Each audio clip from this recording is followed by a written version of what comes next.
and get started. My name is Grant Swartzwelder, your host for Oilfield Strong. We appreciate everyone's participation.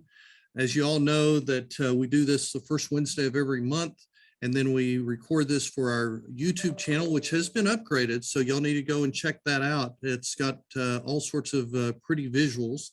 But if you want to go and if you like what you hear today, or you want to go and hear others like University Land or Vivek, who was talking about Scope 3 with Chevron and how oil companies should not be using ESG as the main direction of their business practices. A lot of good information is on there. So help yourself to look in our YouTube channel. But you didn't come to hear all that. So let me make an introduction to our speaker today. Congressman August Pfluger is a first term congressman for District 11.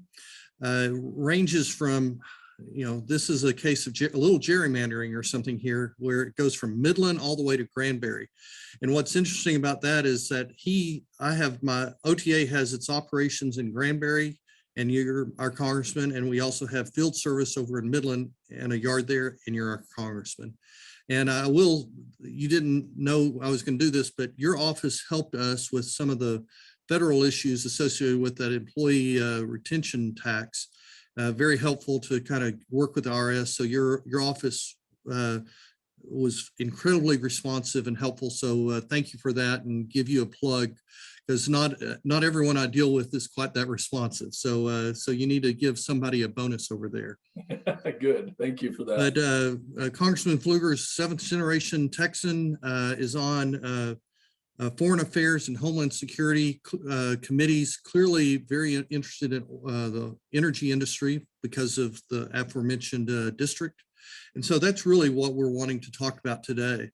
And I think I'll just toss off that recently you filed a bill protecting the Permian Basin Act, trying to respond to some of the Inflation Reduction Act taxes that were put in. Can you kind of fill us in on where all that exists with the Inflation Reduction Act and efforts to maybe respond to it? Well, absolutely. And first off, let me say thank you, Grant, for having me, for allowing me to be part of this. And for everyone that's listening, thank you for what you do.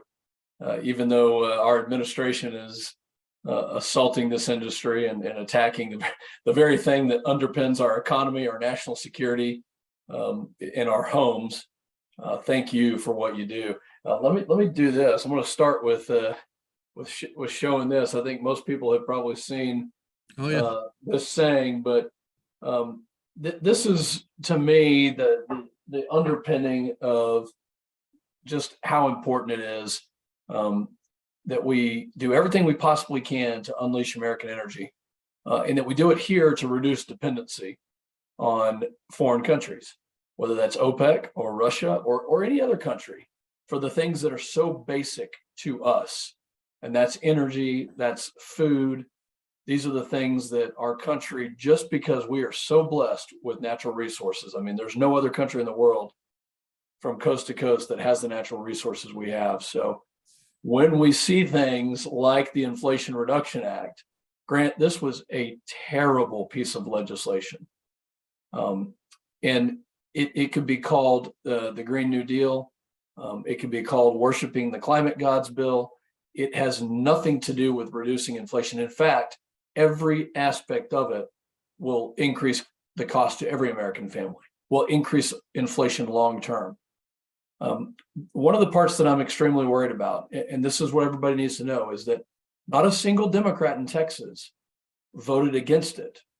And I want you to hear this, that part of this bill included a tax on natural gas, a tax on the emissions from natural gas pipelines and the production facilities and gathering facilities, to the tune of $700 to $1,500 over the course of the next couple of years of a ton of methane. And so what I want to point out to Democrats is this: when you look at the production of natural gas in this country, we are over 40% cleaner than that of Russia. And yet the administration clearly on day one chose Nord Stream over Keystone. We are more efficient than any other country in the world, and we have reduced harmful emissions in this country to levels that the Paris Climate Accords could have only dreamed of getting to. And I know everyone listening to this is probably nodding your heads, but this is a national security issue. So my bill would strike that language from the Inflation Reduction Act. Now, let's be honest, Nancy Pelosi and Chuck Schumer and Joe Biden are still in power. By the way, 35 days to go until the election, and you still have a few days to register. But I do think that people are going to come to the polls and they're going to have a referendum on the assault on a lot of different aspects of our society, but none more important to us right here in the Permian Basin than the energy industry that underpins everything. So I'm clear-eyed. I don't think that this is going to magically pass this year, but I am working very hard to gather support, not only throughout my Republican colleagues, but also to tell my Democrat colleagues on the other side of the aisle why this is so important, and to urge them as we get into the next Congress to support American energy because we do it better than anybody else. So with Democrats still controlling, I assume your bill or your proposed probably not going to go anywhere for the time being. And even if what I'm hearing is, and you might have a different view on this, but say House goes Republican, Senate goes stays Democrat, or even if it goes Republican, you still have a Democratic president. A lot of what we're seeing is by edict on executive branch, EPA, SEC, Interior. Do you see that changing at all? It's kind of, what can we expect here? No, I do see that changing, and let's just, for the sake of argument, say that we just get the House and we don't have the Senate. Well, we can still do what's called a Congressional Review Act on the executive orders, which we have tried to do many times, but you have to have the majority to do that. Now, if it's 50-50 in the Senate like it is right now, that makes it very difficult on people like Senator Manchin, who wants to do things like permitting reform. I think he erred greatly in his approach to that, and I think we see where Democrat politics, reached out and kind of bit him on that deal. But as we go into the next Congress, we should be very thankful that West Virginia versus EPA was heard by the Supreme Court and was upheld by the Supreme Court. And if you're not familiar with this case, here's why it's important. Because the Clean Air Act of 1965 established a certain amount of pollutants. One of those was not CO2.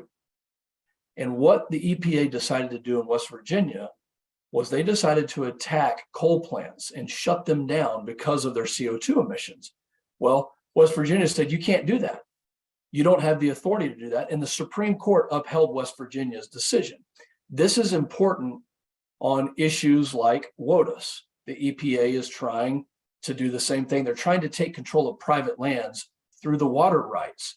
That affects our farmers and ranchers, but it also affects the oil and gas industry. And likewise, on the threat of a non-attainment area in the Permian Basin by the EPA, my office is taking the lead on this, and we're fighting it using the precedents that the Supreme Court has already upheld, and knowing that this assault extends into the other tools, whether it's endangered species or the EPA or the SEC trying to come after Scope 3 emissions.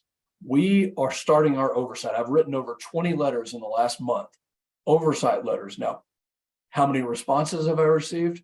Very few, but we're going to keep writing the same letters so that when we have the gavel, when we control the House, I want to hear Secretary Granholm on Capitol Hill answer my questions about why she's assaulting the oil and gas industry in the United States and upholding or uplifting other oil and gas industries in OPEC or in Russia, OPEC plus, or other countries.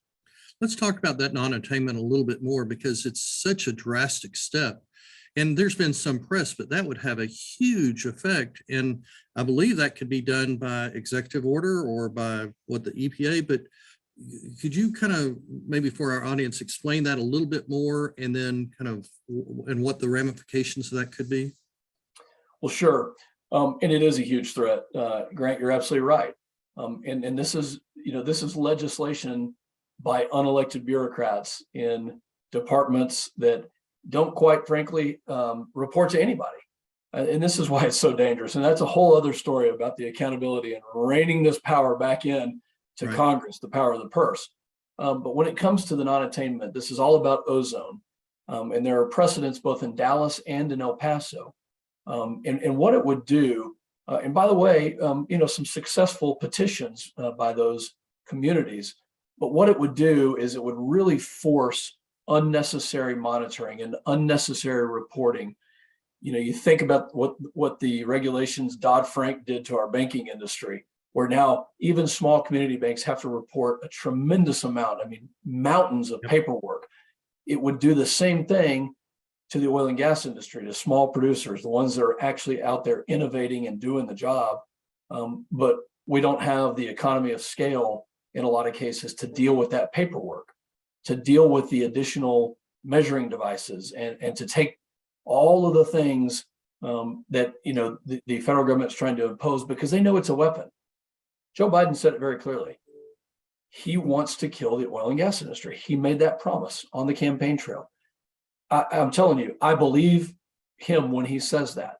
And we can see it in these series of actions. And that's why we're taking this so seriously, working with the state of Texas, asking the EPA. I still have a request out to meet with the head of the EPA to understand why. What are you trying to get at? And let's talk about your real goals here. And we're going to fight with everything we possibly have against this. But this is something that if they wanted to do, they could just. Well, it's, we'd like to think no. And it's a little bit of a yes and a no, because they're unelected and they can push these things through. And Congress really has to have the political will to have the oversight on it, which is why January 3rd can't get here quick enough after the November 8th elections. But, it does take a little time. So I'm hopeful that we're going to, be able to build the momentum to blunt this attack. But yeah, you're right. These are very dangerous because these are policies that are legislated, if you will, quote unquote, legislated by unelected bureaucrats. And so it does take some time, and we're going to take advantage of that time that it takes to stifle their progress.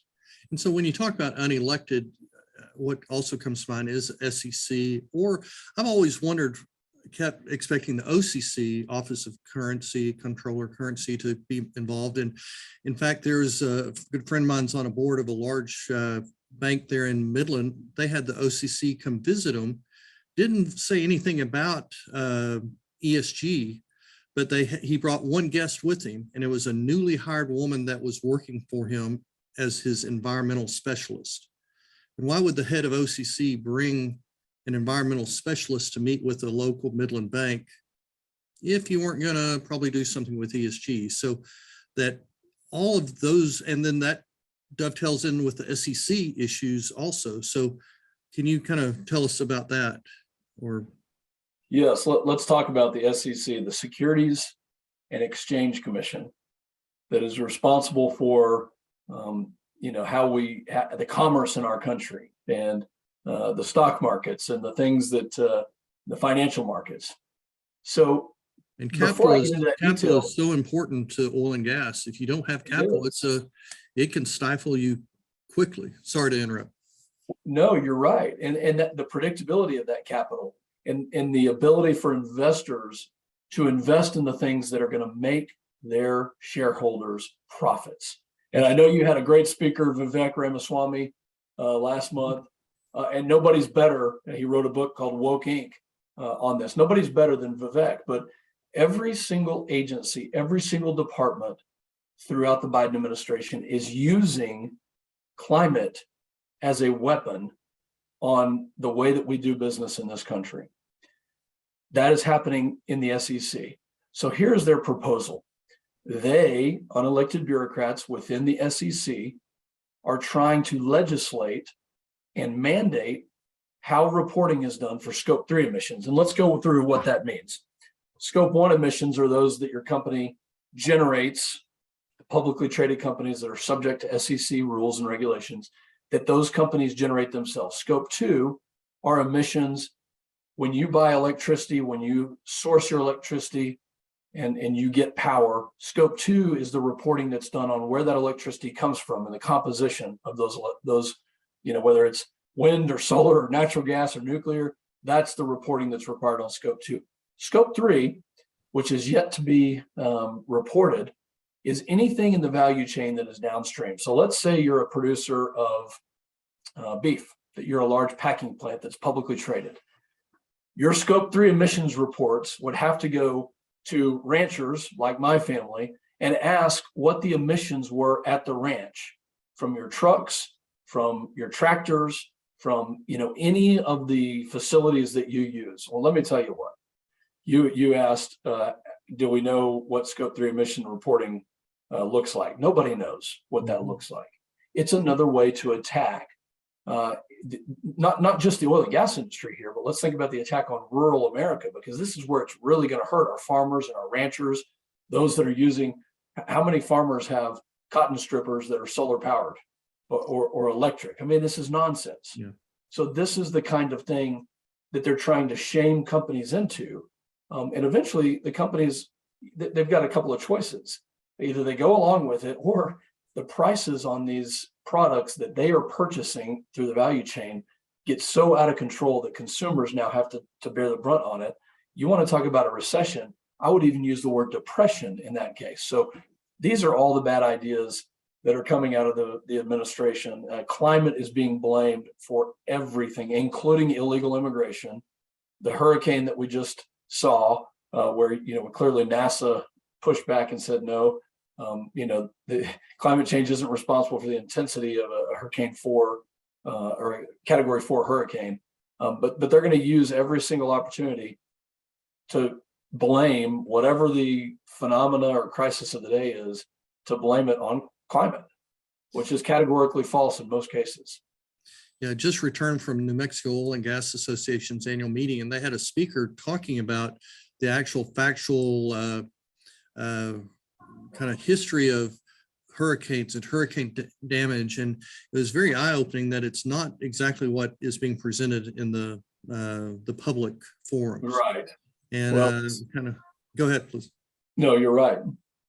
Well, and everyone keeps saying, from PBPA to NMOGA, that the industry needs to speak out and kind of give more the true facts, because it works to our advantage, but just doesn't seem like we're able to do that somehow, whether we're too independent or it's there's definitely a void out there of the other side of the story. So, you're right. And I think, when I talk to organizations, whether it's TXOGA or NMOGA or, your organization here or any trade organization, AXPC, what I always invite them to do and encourage them to do is, let's get this message out there. It's one thing for me to stand up and, go onto Fox News or some other TV outlet and talk about it, but it's also another to have a positive message about what this industry does. And let's consider this. This is the industry that's raised 1 billion people out of poverty in the last 10 years in places like Africa, where they didn't have access to any energy source, and now they have LNG and LPG and other fuel sources that are clean. This is the industry that won World War II. This is the industry that has allowed Americans not only to flourish and to thrive, but think back just 3 or 4 years ago, when energy, due to the shale revolution, allowed every American family, household of 4, about $10,000 in what is essentially a tax break because of the low cost of energy. So we need to be telling that story. So with you entering your second term and right now being in the minority party, possibly changing, most likely changing, but what do you see as some actionable items that you, Republicans, whoever more pro-industry folks can do to affect change or affect improvement? What I'm about to tell you is hopefully the best news you've heard today. And maybe it's the best news you've heard all year. because in our commitment to America, which is basically a 1994-esque Newt Gingrich inspired plan to talk about, you remember when we were secure in this country? You remember when our economy was strong? Well, guess what? We're going to get back there. And the very first tenet of this is we're going to get back to an economy that is strong. And the underlying foundational piece of that economy being strong is energy independence. Kevin McCarthy has said that the number one piece of legislation that he intends to submit, the most important piece of legislation, is going to be energy independence. How do we get back to being dominant in this country, that this flag behind me is the leader, the worldwide leader on production of a product, of multiple products that enhance our quality of life and lower our cost of living and increase our economic prowess and substantially increase our national security. So I'm working very, very hard, not only to lead that effort and have been co-leading and helping lead that effort to get that legislation ready to go.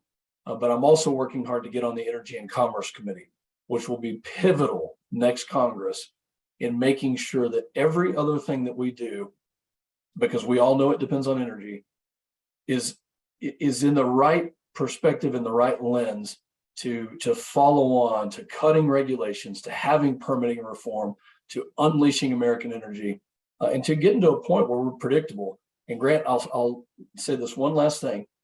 If you're an investor out there and you want to invest in a country like Yemen, you probably think twice or three times, and then you probably don't do it because it's unpredictable and you have no idea what's going to happen to your investment. Most likely your investment is going to be taken by the Houthi terrorist organizations or anybody else. Well, in the United States, what's the difference in the oil and gas industry? If you invest in something and then the government comes and they expropriate your Keystone pipeline, or they say that, yes, you can have a permit, and then a couple of years later, they deny the same permit, I don't really see the difference. We've got to get to a point where it's predictable, that investors can have a climate that they can invest in, and our producers, based on market forces, not the government, but market forces, can have a fair and transparent marketplace to do business. And that commitment that you just made on the energy independence, obviously, I think everyone agrees with that that's listening. But when you look at the headwinds that you have with the opposite house and or minority party, majority party, the president, how do you can put bills in, file bills or acts, but how do you get things done that can make that happen, and what would those be? I mean, we have to realize we're going to have a Democrat-controlled White House no matter which way this goes. Yeah. And so this is where I think on the permitting reform specifically, because this is where I really see a lot of issues, and I'm following the molecule.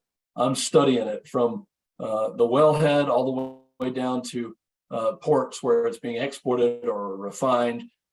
And what I'm hearing from a lot of people in the industry is that we have a logjam, and there is a lot of friction in our ability to transport it by pipeline because we can't, get them permitted, or that we can't get new refineries, that we have the capacity to do more.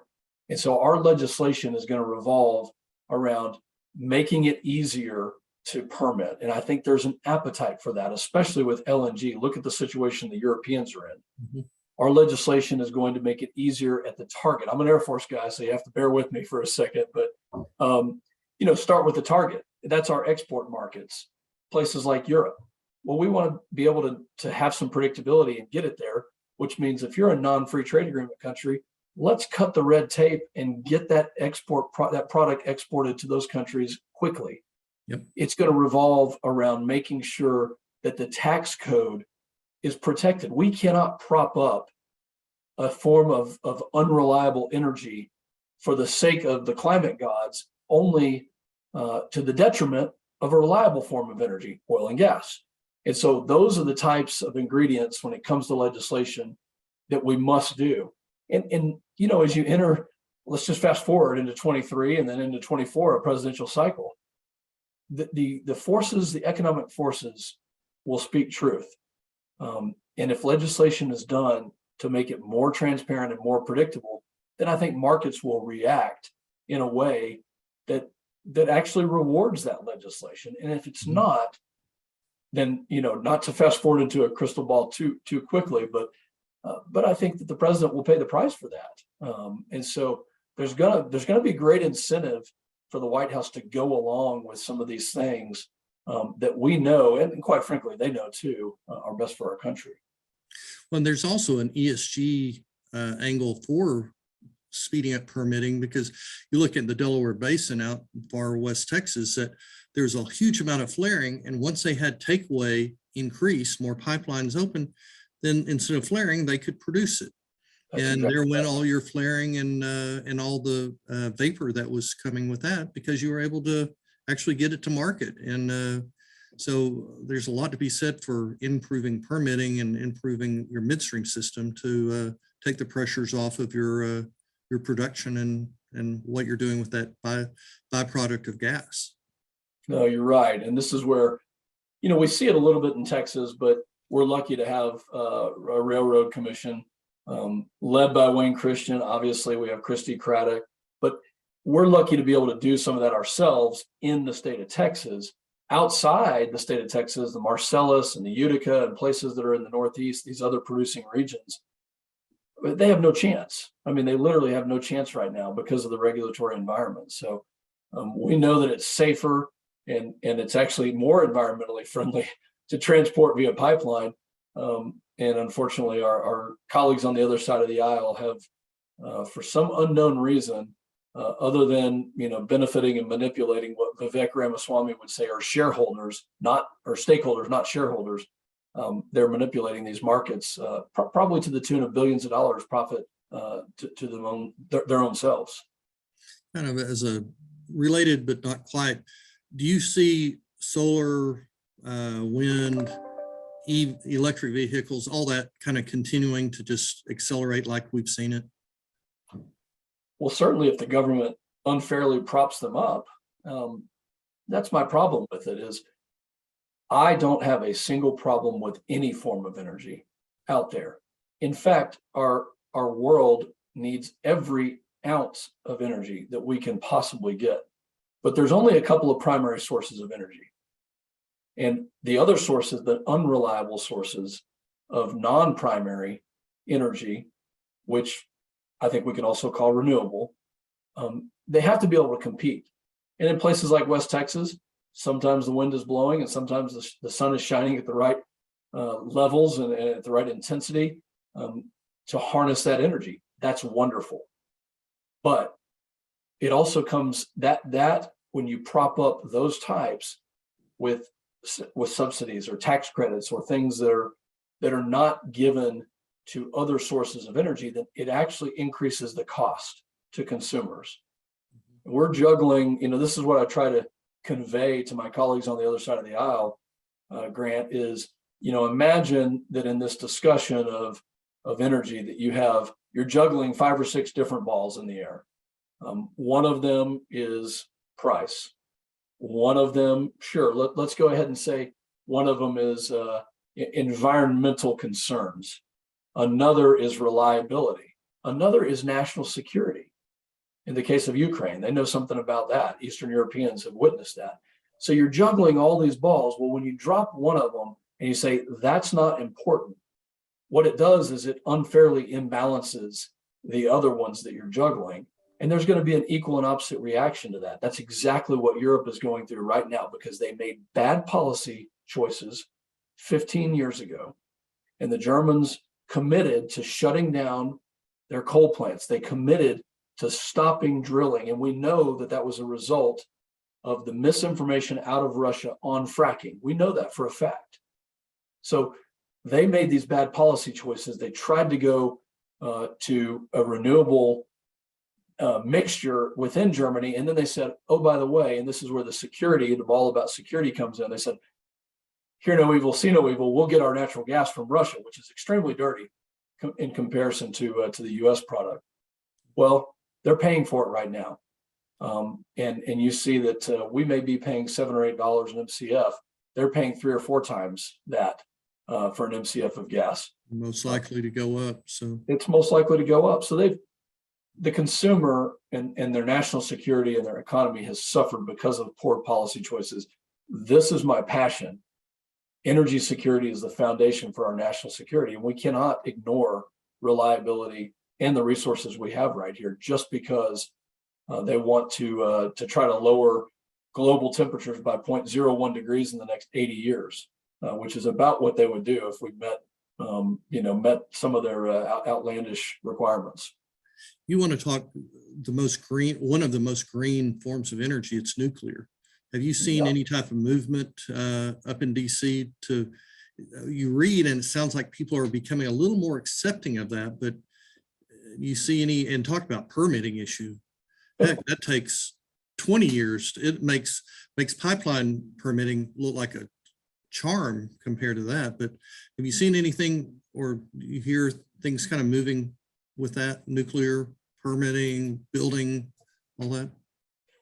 Well, there certainly is a movement, and I would say it's mostly in the Republican Party.